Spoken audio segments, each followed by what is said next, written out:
The air grew colder, and a dark figure began to materialize before them. The spirit had been awakened.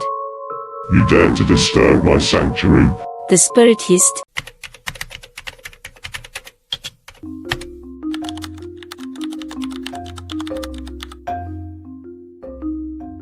Amara's mind was racing as she let Ada into her home. The air between them was thick with tension, a stark contrast to the playful camaraderie they once shared. Ada looked around nervously before sitting down, her eyes avoiding Amara's gaze. Ada, what is it you need to tell me? Amara asked, her voice steady despite the turmoil inside her. Ada took a deep breath. Amara, there's something I've been hiding, something that happened that night in the forest. Amara's heart pounded in her chest. What do you mean?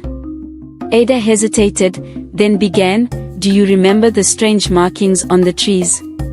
The ones we saw just before the elders found us. Amara nodded. The memory of those eerie symbols, glowing faintly in the moonlight, had been haunting her ever since. Those weren't just random markings, Ada continued. They were a warning, a sign of something dangerous that lurks in the forest. I knew about it, but I didn't tell you. Amara's eyes widened. You knew? Why didn't you say anything? Ada's eyes filled with tears. Because I was afraid. Afraid that you would tell the villagers, and they would blame me. I thought it was just a legend, a story to scare children, but I was wrong. What are you talking about, Ada? Amara asked, her voice rising. The elders found us because they were following the trail of those markings. They were trying to contain something dangerous. That night, when we trespassed, we disrupted their efforts. Amara felt a chill run down her spine. Disrupted what? A dark spirit, Ada said, her voice trembling. The elders have been trying to stop it for years. The markings were their way of tracking the spirit's movements. When we disturbed the area, we inadvertently released it, and now it's more active than ever. Amara's mind raced, trying to process the gravity of Ada's words. Why didn't you tell anyone this sooner? I was scared, Amara, Ada admitted, tears streaming down her face. I thought I could handle it, that maybe it wasn't as serious as it seemed. But the spirit is real, and it's dangerous. Strange things have been happening around the village, and I think it's watching us. Amara stood up, pacing the room. We have to tell the elders. They need to know.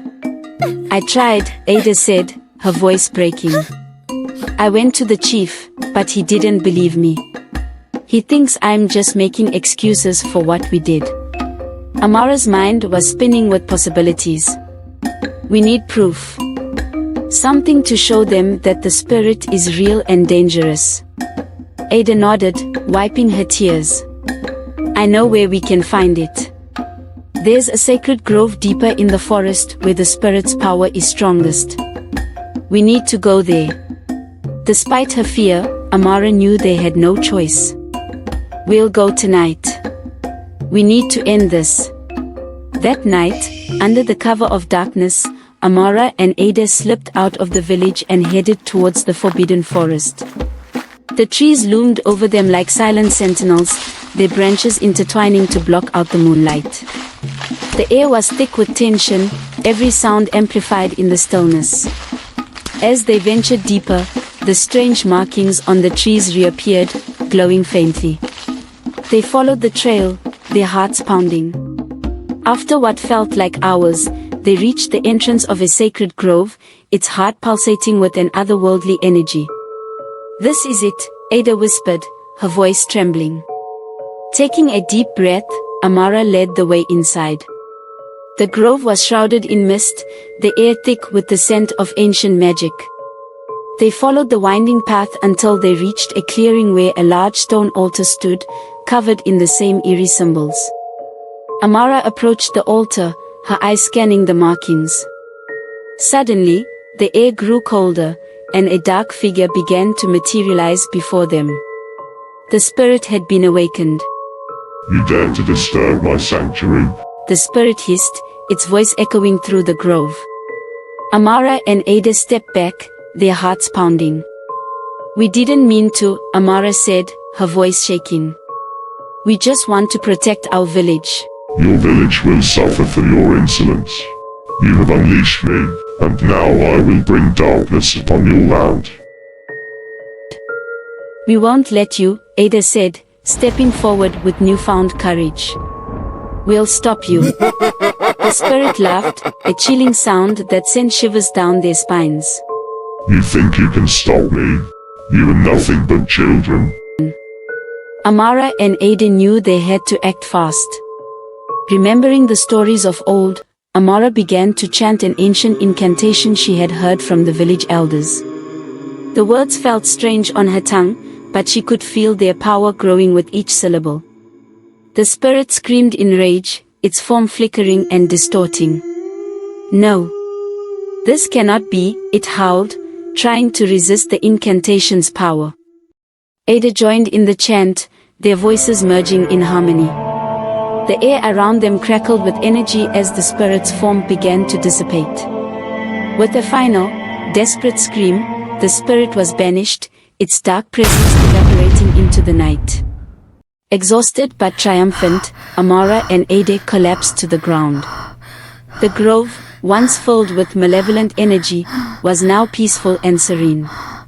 They had done it. They had banished the dark spirit. As they made their way back to the village, the first light of dawn began to break through the trees. The villagers, alerted by the commotion, rushed to meet them. The chief, seeing the weariness and relief in their eyes, finally believed them. You have saved us, he said, his voice filled with gratitude. You have brought light back to our village. As the villagers celebrated, Amara and Ada stood together, their friendship stronger than ever.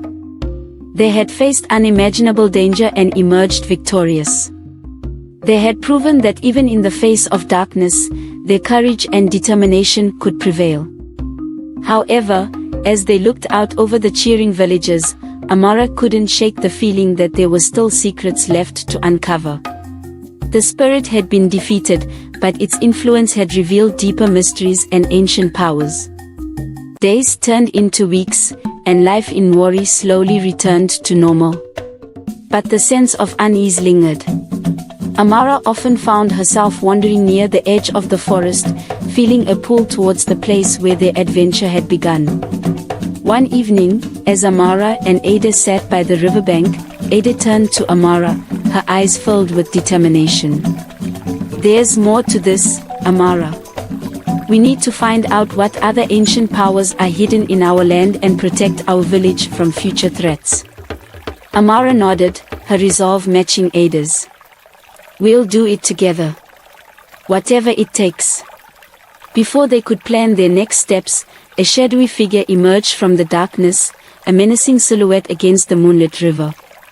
It was someone they recognized, one of the elders, Chief Obina, who had always seemed too interested in their activities. You're meddling in things you don't understand, Chief Obina said, his voice low and threatening. You should have left well enough alone. Amara and Ada exchanged a shocked glance. Chief Obina. You're involved with the dark spirit? Amara asked, her voice trembling with disbelief. Yes, and you've been a thorn in my side for too long. I can't let you ruin everything now. Before they could react, Obina lunged at them, a knife glinting in the moonlight. In the struggle, Amara managed to knock the knife from his hand, and Ada tackled him to the ground. They struggled until the villagers, alerted by the commotion, arrived and restrained him. As Chief Obina was led away, shouting threats and accusations, Amara and Ada stood together, breathing heavily but relieved.